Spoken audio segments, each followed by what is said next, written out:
Hello friends, स्वागत है आपका पूनम सिलाई चैनल में। फ्रेंड्स, आज की इस वीडियो में हम आपको प्लेन ब्लाउज की कटिंग बताने वाले हैं जिसकी साइज़ है 38। तो इस वीडियो में हम बिल्कुल आसान तरीके से आपको इस ब्लाउज की कटिंग बताने वाले हैं, तो वीडियो में लास्ट तक बने रहिएगा। चलिए शुरू करते हैं। तो इस तरह से हमने कपड़े को फोल्ड कर लिया है और अब हम इसकी चौड़ाई ले रहे हैं 9.5 इंच, जो हमारा 38 इंच का चौथाई भाग है, और 1.5 इंच हम इसमें एक्स्ट्रा ले रहे हैं मार्जिन। तो ये हमारा चौड़ाई हो गया। अब हम लंबाई ले रहे हैं, जो कि हमें 15 इंच का बनाना है, तो हम 1 इंच एक्स्ट्रा लेकर 16 इंच का ये लंबाई रख रहे हैं इस तरह से। इसके बाद हम शोल्डर ले रहे हैं, कंधा, जो कि 5.5 इंच ले रहे हैं। तो इस तरह से लाइन खींचकर हम निशान लगा लेंगे 5.5 इंच पे। इसके बाद हम काँखी की साइड लेंगे, तो ये हम 6 इंच की लंबाई रख रहे हैं काँखी की। और इस तरह से बॉक्स बनाने के बाद यहाँ पे हम गोलाई दे देंगे काँखी का शेप। तो इस तरह से जहाँ तक हमारा फिटिंग एरिया है वहीं तक हम इसे इस तरह से मिलाएंगे। इसके बाद हम इसकी कटिंग करेंगे। तो ये हमारा बैक पार्ट है, तो इसमें हम अभी नेक नहीं कट किए हैं, नेक हम बाद में कट करेंगे। तो पहले इस कपड़े को हम कट कर लेते हैं। तो फ्रेंड्स, अगर किसी भी साइज़ की आपको ब्लाउज कटिंग की वीडियो चाहिए तो हमें कमेंट में ज़रूर बताइएगा, मैं उसका वीडियो बना दूंगी।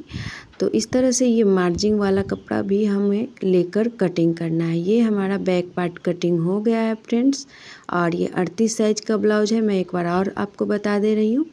इसके बाद हम जो बैक पार्ट कटिंग किए हैं, इसी को हम इस तरह से रख लेंगे। बिल्कुल बराबर से रखना है, ज्वाइंट वाला भाग ज्वाइंट की तरफ, और नीचे की तरफ हम 2 इंच की इसकी लंबाई बढ़ाएंगे, जो कि हमारा फ्रंट पार्ट में बढ़ रहा है। और ये हम पट्टी वाली ब्लाउज बनाने वाले, इसलिए हम इसकी लंबाई 2 इंच बढ़ा दिए हैं आगे का पल्ला में। अगर आप बिना पट्टी का ब्लाउज बनाना चाहते हैं तो उसमें आप 1 इंच इसका बढ़ाइएगा लंबाई। ये जो भी एक्स्ट्रा कपड़ा है इसे हम हटा लेते हैं। तो ये हमारा फ्रंट और बैक कटिंग हो गया है फ्रेंड्स। अब हम इसमें नेक की कटिंग कर लेते हैं, गले की कटिंग कर लेते हैं। तो ये फ्रंट पार्ट है। चलिए हम दोनों में गले की कटिंग कर लें। तो चौड़ाई हमें रखनी है 2.5 इंच इस तरह से, और इसकी लंबाई ये आगे का पल्ला है, इसमें 5.5 इंच की हम मीडियम इसकी गला रखेंगे आगे का।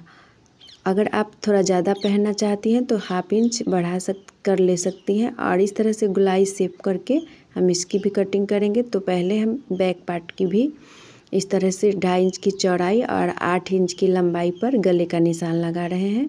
इसमें भी आप कम या ज़्यादा कर सकते हैं। तो यहाँ पे हमें 8 इंच की ही ब्लाउज में लंबाई बनानी है। तो बैक में हमने 8 इंच और फ्रंट में 5.5 इंच की कटिंग इस तरह से कर लेंगे।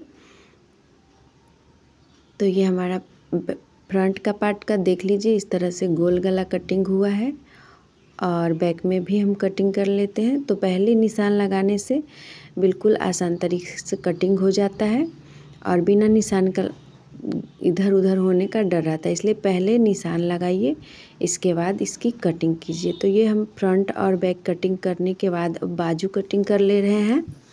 तो बाजू को इस तरह से एक बार फोल्ड कर लिए, एक बार और फोल्ड करके ये 2 बार फोल्ड कर दिए, और देख ले रहे हैं कि हमने चौड़ाई कितना ली है मार्जिन सहित। तो 1.5 इंच हम कम ले रहे हैं, 11 था हमारा, तो इसमें हम 9.5 ले रहे हैं। और इसकी लंबाई हमें बनानी है 6 इंच की, तो 1.5 इंच एक्स्ट्रा लेकर 7.5 इंच पर इस तरह से हम निशान लगा दे रहे हैं।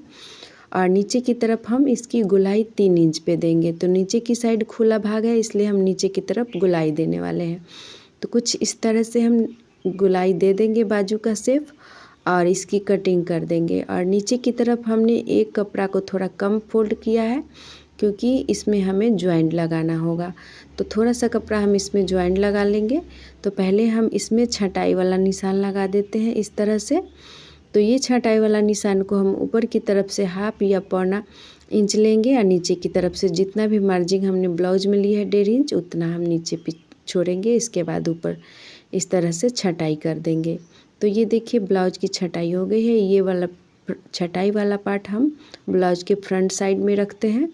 तो यहाँ पे देखिए कम कपड़ा है, तो थोड़ा सा छोटा सा कपड़ा का टुकड़ा ले लेंगे वहाँ पे ज्वाइंट लगाने के लिए। अब हम पट्टी कटिंग करने वाले हैं। तो जितना भी फ्रंट पार्ट में बचा है कपड़ा उसके बीचों बीच में हम एक निशान लगाएंगे और अंदर की तरफ 3 इंच पे लगाने के बाद उसी के नीचे हम 1.5 इंच पे लगाकर और इस तरह से क्रॉस का निशान लगा लेंगे और इसकी हम कटिंग कर लेंगे। तो ये हमारा क्रॉस पट्टी कटिंग हो गया है।